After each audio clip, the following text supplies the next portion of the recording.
ค่ะกราบสวัสดีFCทั้งช่องของสงกรานต์นะคะมื้อนี้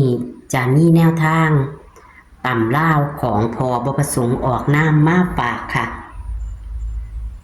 ตำลาวของพบประสงค์ออกนามเข้าเลขวิ่งค่ะสายวิ่งสายแลนบ่ผิดหวังนะคะสายวิ่งสายแลนบ่ผิดหวังให้สองเพิ่นให้2กับ3เพิ่นให้รูด2พี่น้องกระสุดยอดค่ะกะมา2อยู่ค่ะแต่จับคู่เพิ่นบ่เข้านะคะมาหา2ค่ะพี่น้องวิ่งรูด2ก็มา2อยู่นะคะมื้อนี้นะคะมื้อนี้วันที่25สิงหาคม69เป็นวันอังคารนะคะพอจะให้เป็นตัวใดนะคะเฮามาไปรับชมรับฟังกันได้เลยค่ะ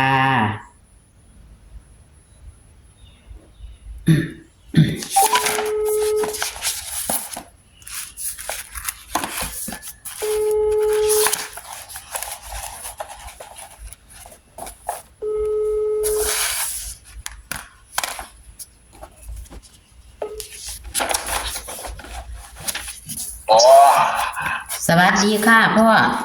สวัสดีแล้วมาเอาตำลาวค่ะ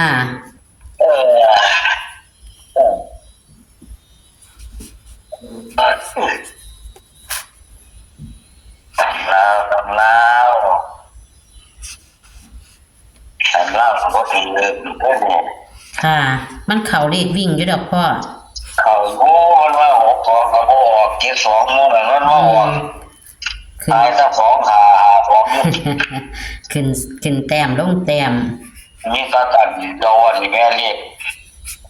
6ตัวมีเด็กล้วน2ตัวล้วนนี่แม่ค่ะเอาไม้ค่ะเอาไม้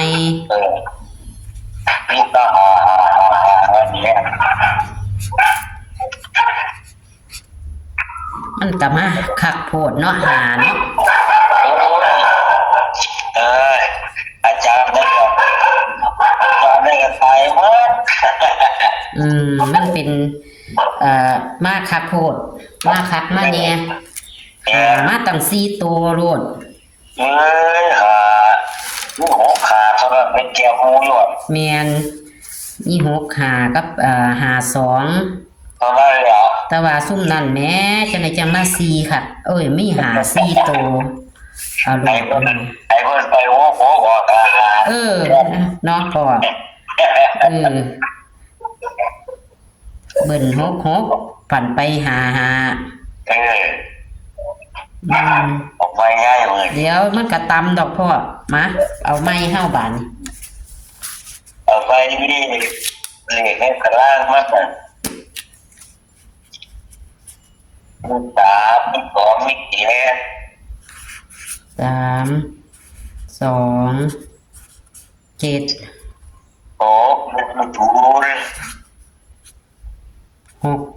0นี่นะค่ะ5วิ่งเลย6กับ7ย้าย6กับ7ค่ะจับคู่ก็60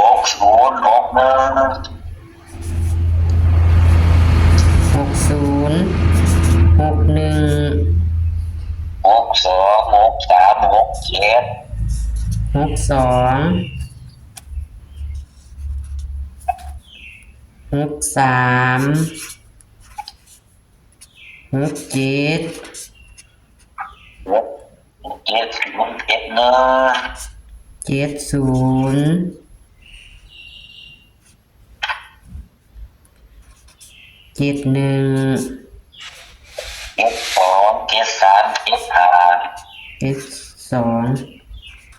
73 75ไปเลยครับ นี่ก็50หาเงิน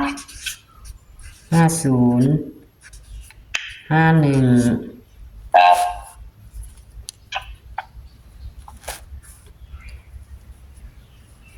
มันนี่มีการเบิ้นบ่พ่อการเมืองเป็นสีเอานี่ละย้ายมันเป็นที่ก็สินี่ไงนี่แหละตัวเลขที่มันนี่แหละ6 กับ 7นั่นแหละย้าย6 เป็นบ่พ่อครับผม ค่ะ เลขดับเรียกครับมัน6 ขาผม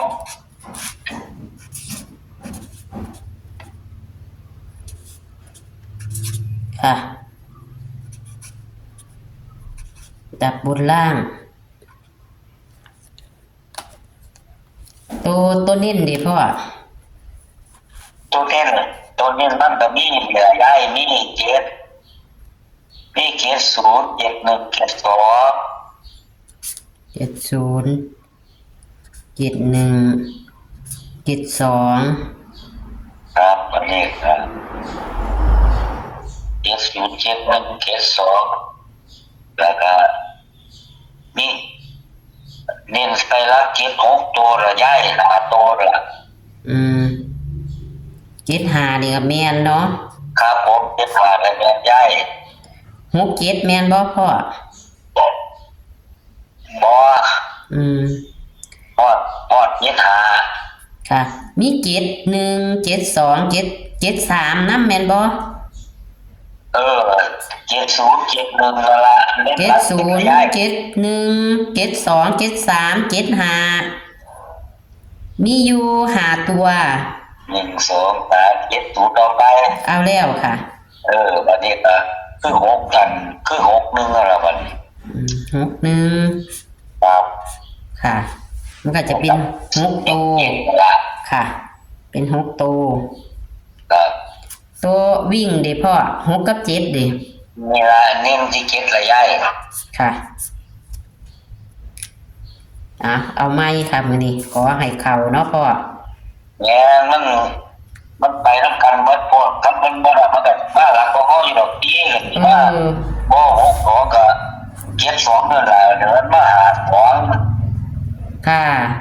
มันต้องมีหาโพดมันมาหาหลายโพดเนาะมันเลยบ่จงไว้บ่จงทางให้เฮาบ่จงทางนี่เรื่องนี่ก็ยังสำรับเพิ่นหาอีกมีตัวอื่นมาเนี่ยก็ไข่มาแกมเนี่ยก็ไข่บ่เราหา4ตัวเราจะได้กินอีหยังเนาะเบิ่นก็เบิ่นคักแต่ว่าเฮ็ดจังได๋ดอกโอ้ยมันก็เฮ็ดได้แล้วย้ายเนาะเป็นผู้หลอกเนาะแม่นอยู่ดอกค่ะแต่มันบ่หลอกบ่เป็นซั่นดอกนี่มันตัวที่ออกโพดด้วยเลขก็6ตัวมาออกตั้งแค่ตัวเดียวว่าดีแม่เอาไหมพ่อก็ขอบคุณพ่อเด้อค่ะครับผมได้แล้วนี่เอาไหมค่ะเอาไหมสวัสดีค่ะครับสวัสดีครับยาย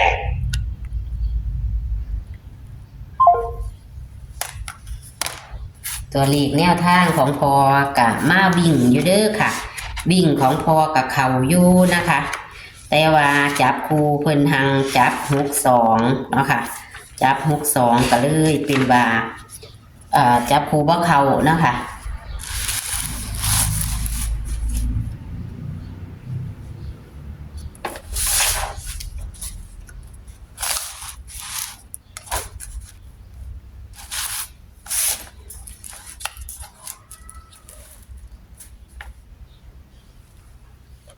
ของเพิ่นมันเลขเข่าตะเลขวิ่งนะคะ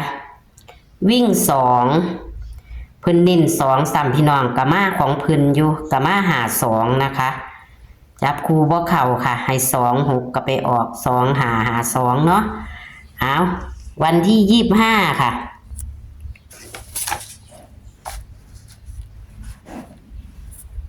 คือวันที่25เด้อค่ะพี่น้อง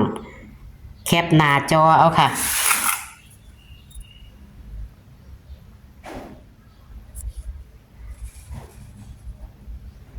ค่ะเลขในตารางอย่าผืออย่าพลาดค่ะมักจะกอดข้อกันมาดี เลขในตารางมักจะกอดข้อกันมาดีเด้อค่ะพี่น้องจับคู่กันนิ่นๆให้6 หางคือเก่า61 70 71 72 73เด้อค่ะตัวนิ่นเด้อเลขดับเพิ่นก็อยู่คือเก่าล่ะค่ะพี่น้องให้6กับ7เพิ่นวิ่งที่7นะคะให้วิ่งรูด7ค่ะพี่น้องนี่ค่ะเลขในตารางอย่าเผลออย่าพลาดค่ะเลขดับกะบ่มานะคะโดนจังมาเทียนะคะให้กันเบิ้นกับ6677ค่ะพี่น้องขอให้โชคให้หมานกับพอบ่ประสงค์ออกนามนะคะงวดประจำวันที่25 สิงหาคม69วันอังคารนี่นะคะโชคหมานค่ะ